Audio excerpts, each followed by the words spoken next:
الآن أنتم تشاهدون صفصافة. الحقيقة عزيزتي حواء دايما بنقولك ابدأ يومك بالنشاط والحيوية والسعادة والضحك والمرح، لأن طبعا الإنسان اللي ضحوك أو اللي دايما بيضحك بيبقى متصالح دايما مع نفسه، ودايما بنلاقي بشرته نضرة كده ومنورة. ده طبعا لأن هو بيضحك وكله سلام. الحقيقة مفيش شك طبعا انه البشرة هي الهم الاكبر في حياة كل فرد مننا، خاصة المرأة. وشبهوا الشعراء وجه المرأة بالقمر في ليالي الصيف الساحرة. الحقيقة ممكن احنا ناخد بالنا من وجهنا بكذا طريقة، من اهمها ان احنا نشرب مية كتير جدا. دي من النصائح اللي احنا بنقولها. شرب المياه مهم جدا لنضارة البشرة. ايضا عدم الارهاق والتوتر والقلق، ده كله برضو بيسبب يعني للبشرة يعني برضو ما تبقاش نضرة. ايضا بننصح المرأة ان هي ما تحطش ايدها على خدها، لانها لما تحط ايدها على خدها ده برضو ممكن يسبب بعض التجاعيد، فبننصحها انها ما تحطش ايدها على خدها. طبعا هي بتحط ايدها على خدها عشان ممكن حتى لو بتفكري زي ما قالت سهى بلاش نحط ايدينا على الوجه، لان ممكن يسبب بعض التجاعيد. ايضا استكمالا لهذه الدراسات وهذه الابحاث وعن جمال المرأة، سألوا احد الفلاسفة ما هي المرأة الجميلة في نظرك؟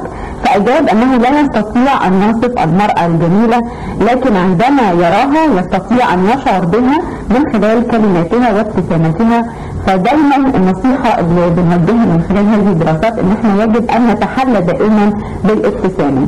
اكدت ايضا احدى الدراسات الامريكية ان الابتسامة تزيل تجاعيد الوجه والبشرة، وكذلك تعمل على تقوية جهاز المناعة. ولا شك ان البشرة النضرة من اهم ما يشغل بال المرأة، وظهور التجاعيد خاصة في فترة مبكرة من العمر بيؤرق كل امرأة بتحاول ان هي تحافظ على جمالها.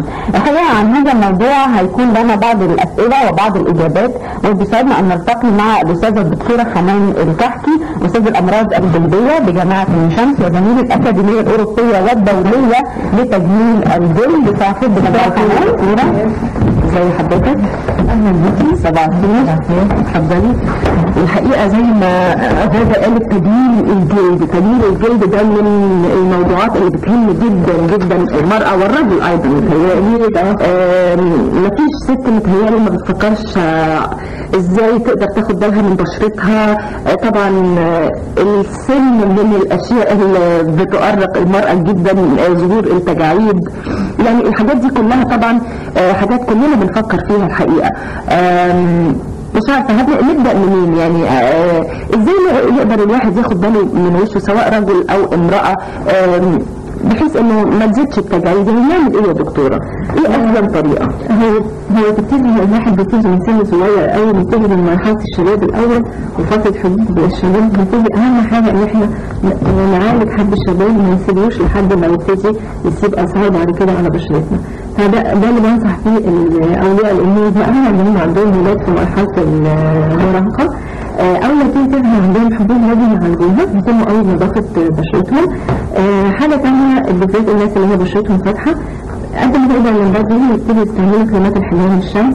وغير كريمات الحمايه مش بس نحط كريمات حمايه نقعد في الشمس كتير، لا احنا نستعملها وبرضه في وقت معين وقت زاويه الشمس يا ريت نحاول ان احنا نبعد ما نقعدش في الشمس بس خالص في الفترة دي. طب لو حابين نحدد كلامنا بشكل أوضح ومحدد ونعرف من حضرتك الأسباب اللي بتؤدي إلى تشوه الجلد أو تشوه بشرة الوجه، أهم وأشهر هذه الأسباب. اشهرها طبعا زي ما قلت هو حب الشباب، اللي هو طبعا لو ما اتعالجش كويس في فتره مناسبه بيسيب بعد كده مريضات وحفر، علاجها بعد كده بيبقى مشكله، ما بيبقاش سهل زي ما نعالج حبوب الشباب اول باول على طول ونعمل كنترول عليها. حاجه ثانيه الشمس، طبعا الشمس بتسيب اثارها، واثارها على فكره ما بيبانش على طول، يعني ممكن الواحد يبدا يقعد مثلا 10 سنين 20 سنه بيتعرض للشمس مفيش مشاكل، فجاه بقى تلاقي وشه ابتدى تظهر بقى عليه التجاعيد المبكره اللي احنا بنسميها الشيخوخه المبكره للجلد. حاجه ثانيه الصحه بصفه عامه، تمام النسائيه لصحتها. احنا كمان بنقول مقوله احنا دكاتره الامراض الجلديه بنقول ان الجلد ده مرايه للجسم بصفه عامه، يعني اي مرض بيأثر على الجسم بصفه عامه سواء سكر سواء ضغط سواء اي حاجه كل ده بيظهر على الجلد، بيسيب اثاره على الجلد. زائد اللي احنا بنقول ايه اسلوب الحياه او لايف ستايل، الناس اللي هي بتعيش حياه هاديه اعصابها هاديه، تلعب رياضه، بتنام كويس، بتشرب ميه كويس، بتاكل اكل صحي، ما بتدخنش، كل الحاجات دي دول بعد كده هتظهر امتى بقى؟ دي بتظهر عند بقى بدايه الثلاثينات والاربعينات، السن بقى اللي تبتدي تظهر فيه التجاعيد. هتلاقي الناس اللي هم عاشوا حياتهم كلها كانوا مهتمين ببشرتهم ومهتمين بصحتهم ما ظهرتلهمش تجاعيد زي الناس اللي هي ما اهتمتش بقى ببشرتها. يعني هي دكتوره فعلا الضحك والحاله النفسيه بتؤثر على نضاره الوجه؟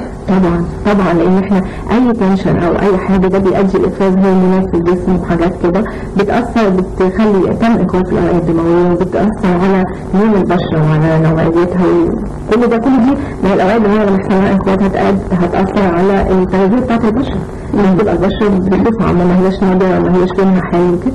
طب حد الشباب يا دكتوره بنلاحظ يعني امتى بدايته عند الشباب بيجي من سن كام وبعدين المفروض ينتهي في سن كام؟ انا بلاحظ ان في كتير مش شباب وعندهم حب شباب ليه حاجه مهمه قوي فعلا دي كمان اللي بيتسال فيها.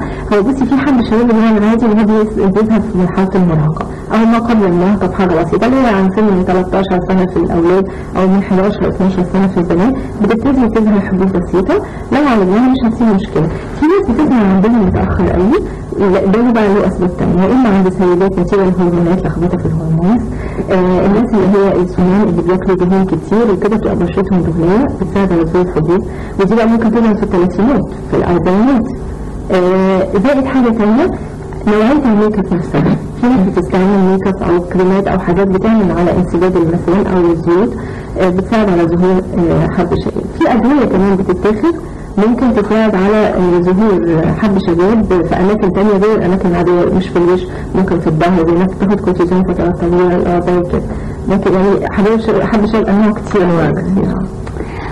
يمكن يا دكتورة حضرتك قلتي انه المفروض نبدا بالعنايه بالبشره من سن صغيره جدا، امتى السن الكبير نبدا فيه ان احنا نعتني ببشرتنا، او يعني نقدر نقول ان تبدا المراه فيها بقى تاخد بالها اكتر شويه زياده بحيث تبدا مثلا تضع كريمات تبتعد عن الحاجات او العادات اللي كانت بتمارسها قبل كده، لانه اكيد كلنا كنا فتره من الفترات مش واخدين بالنا من حاجه زي كده وهنبدا ناخد بالنا متاخر شويه.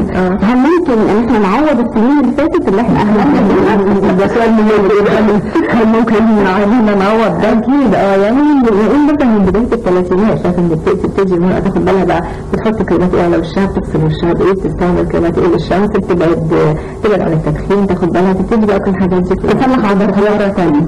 بالظبط من سن 30 تقريبا ما نقولش كده.